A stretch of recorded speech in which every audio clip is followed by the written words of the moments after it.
Bonjour chasseur, te voilà dans la partie bestiaire de la bibliothèque de Babel. Ici repose tout le savoir des créatures que les chasseurs comme toi vont pourchasser. Pour remplir ces quêtes, un passage en ce lieu est nécessaire pour que je puisse te renseigner sur l'objet de ta venue. J'ai reçu ta cassette audio et laisse-moi te dire qu'un autre est parti avant toi, s'occuper d'une entité comparée à un dieu. Dans une certaine mesure, la monstruosité que tu sembles partir oxyre est à mon sens une mission presque sans retour. Es-tu vraiment sûr de vouloir y aller ? Eh bien, soit. Qui est-il ?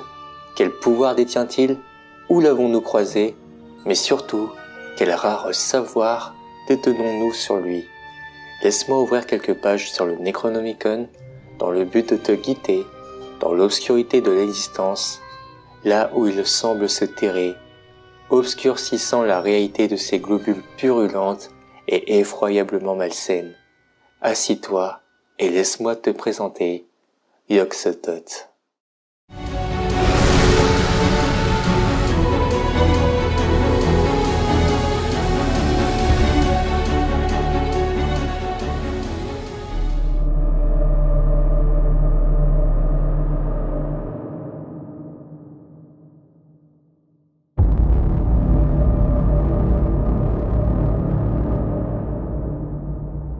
Vous devez avoir l'habitude, mais je rappelle que les prononciations et les sources étant à l'interprétation, je vous laisserai faire vos recherches par vous-même, car les œuvres produites et présentées par Lovecraft s'adressent à des initiés qui n'ont pas peur de chercher entre ses écrits, les corrélations pouvant retranscrire un semblant de structure à son mythe.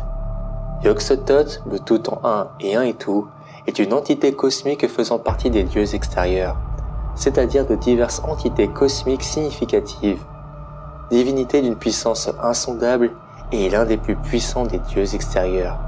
Ces derniers doivent être distingués des grands anciens, même s'ils en font partie, immensément plus puissants, bien que la distinction ne soit pas universellement reconnue. Dans une échelle de comparaison, ils sont équivalents à de véritables déités, alors que les grands anciens sont de moindre puissance. Bien que le représentant le plus célèbre sous le nom de Cthulhu est reconnu comme un dieu par les êtres appelés humains. De manière générale, les dieux extérieurs sont situés au-delà des limites de la Terre et du système solaire, exerçant leur influence depuis l'espace lointain. Cependant, il y a des dieux extérieurs qui ont élu domicile par exemple sur Terre. Selon certains récits, ils habitent dans les vides extérieurs donc, en dehors de la pensée et de l'existence, dans une tombe au-delà du temps. Ce dernier vide transcendant la matière et les univers est accessible par la porte ultime, elle-même au-delà du temps et de l'espace. Le but de ce dieu serait de développer son influence, d'entrer dans les dimensions et diriger l'univers aux côtés des dieux extérieurs. Bien qu'il soit classé comme mauvais, concept primitif à son échelle d'existence, certains méfaits rapportés feraient mention de maléfices, d'incitation à la folie et de viol. Il est techniquement un personnage amoral qui dépasse simplement notre compréhension de la petite moralité ou de la raison. En effet, le créateur de tout ce mythe, et donc d'une manière méta, Lovecraft, l'a décrit d'une manière très sombre, s'éloignant des absolus moraux et considérant l'univers comme froid et cruel par la nature même de Yog-Sothoth. Il ferait également partie des divinités Lovecraftiennes les plus surnaturelles et les plus incompréhensibles, surpassant de loin tous les grands anciens et même d'autres dieux extérieurs, n'ayant d'égal que le pouvoir absolu du dieu suprême de l'extérieur, le dénommé Azathoth. Né de la brume sans nom, petit-fils d'Azathoth lui-même, entité ultime de ce panthéon noir et malfaisant, Yog-Sothoth est l'ancêtre de Cthulhu, d'Astur, l'innommable, et est également le père de Wilbur Whateley, pour ne citer que. Comme de nombreux dieux Lovecraftiens, Yog-Sothoth a de nombreuses apparitions différentes à travers les différentes histoires du mythe. De base, Yog-Sothoth est également indescriptible et inconcevable, bien au-delà de la compréhension humaine, et ceux qui sont en sa présence ne peuvent percevoir qu'une approximation. Il est décrit de différentes manières à travers les différentes histoires du mythe, possédant comme Nyarlathotep plusieurs avatars, êtres qui forment une trinité malsaine avec Yog-Sothoth et Azathoth.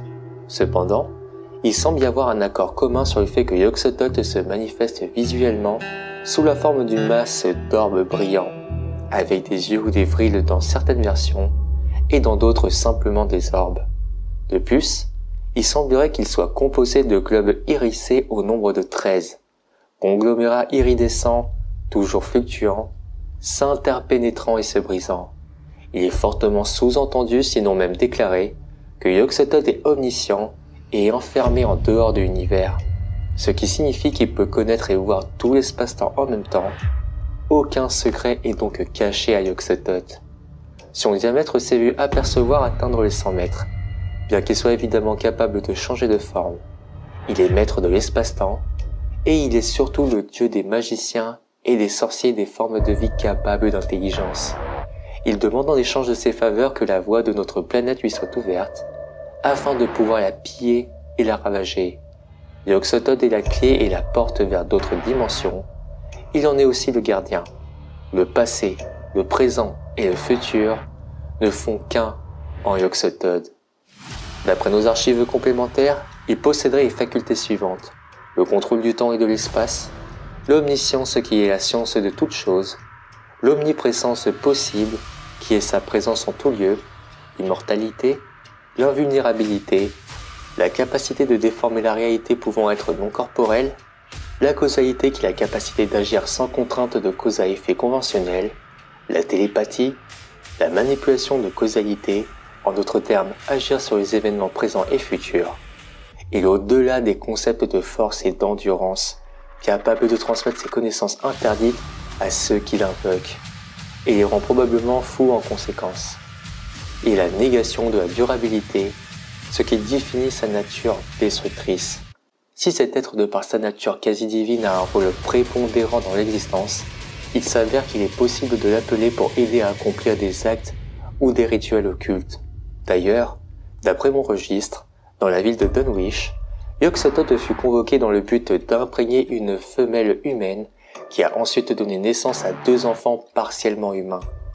L'invocateur était le mari, donc le père, de la famille Wateley, qui est connu pour s'être tenu sur une colline, dans un cercle de pierre, avec une Necronomicon tout en criant le nom de Yog-Sothoth depuis le sommet. Nous possédons ici de plus 2 enregistrements audio de ces rythmes occultes, un impliquant Yog-Sothoth dont les sels essentiels d'un individu décédé a été utilisé pour le ressusciter d'entre les morts, et l'autre pour une incantation pour abattre un individu ressuscité.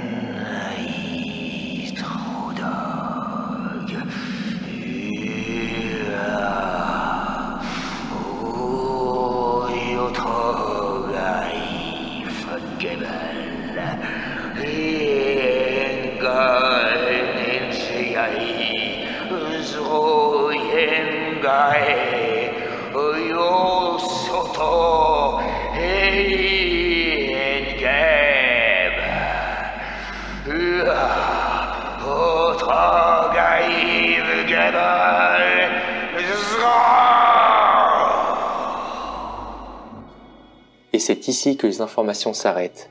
Du moins, je ne peux en extraire davantage. Même une entité comme moi ne peut dépasser un nombre limité de malfaisances divines dans un court moment donné. J'espère néanmoins que tu as obtenu ce qui pourra t'aider dans cette quête. Même si les chasseurs sont évidemment d'une puissance hors du commun, je m'inquiète de ton sort. Je pense ne pas te voir avant fort longtemps. Alors je te souhaite toute la lucidité nécessaire pour oxyre une telle contradiction de la loi de l'existence. Je te conseille de faire un tour dans le plan d'à côté pour te munir davantage de compétences afin de revenir indemne. Dans l'attente de ton retour, si par désespoir tu souhaiterais un soutien, je t'invite à m'envoyer au crépuscule du réel un message d'aide, dans l'intention de te quérir d'un appui qui changera peut-être le cours du courant de la causalité de cet état. Je te souhaite bonne fortune chasseur et que nos destins puissent se recroiser à nouveau.